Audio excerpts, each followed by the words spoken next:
Now, political row has erupted in Nepal over allowing helicopters to take tourists to sightseeing of the world's tallest peak, the Mount Everest.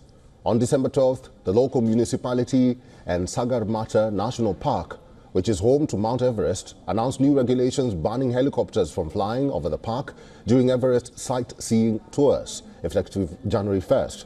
However, earlier this week, the national park changed its stance and permitted flights in that area after seeking the park's approval.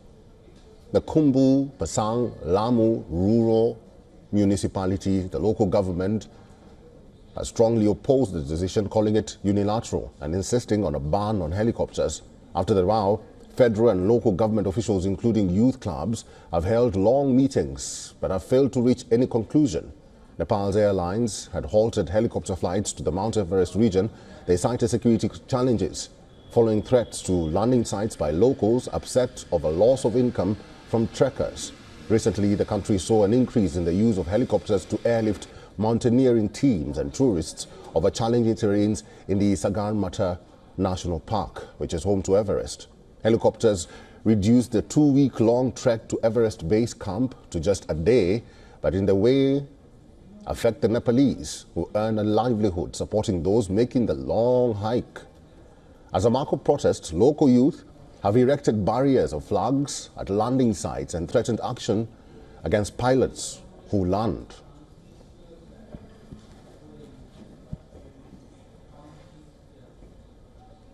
Let's talk more about this. Our correspondent Saloni Murarka is now joining us from Kathmandu. Saloni Murarka, good to see you.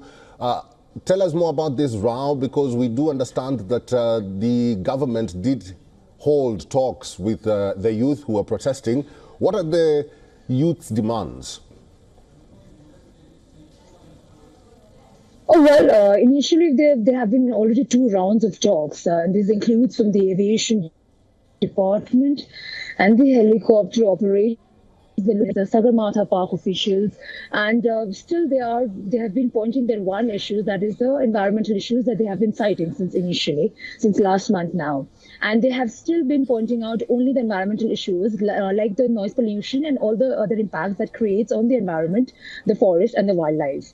While the aviation operators and the helicopter authorities, they continue to say that even they would like to contribute in the conservation and the protection of the wildlife, but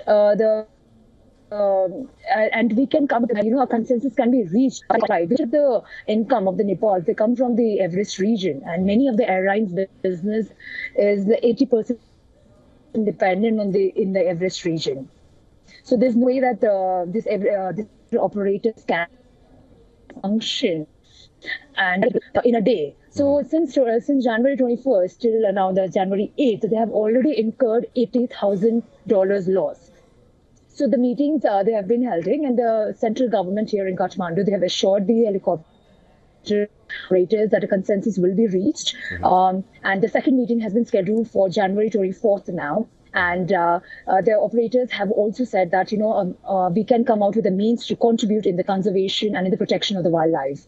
And I believe that it will take time, as the Sagarmatha, we know that has already lifted the ban on this Monday. However, the helicopter operators say that they do not feel safe to let the pilots fly to that region after what the locals protested last week. Okay. So they feel that a concrete assurance is needed for the locals especially.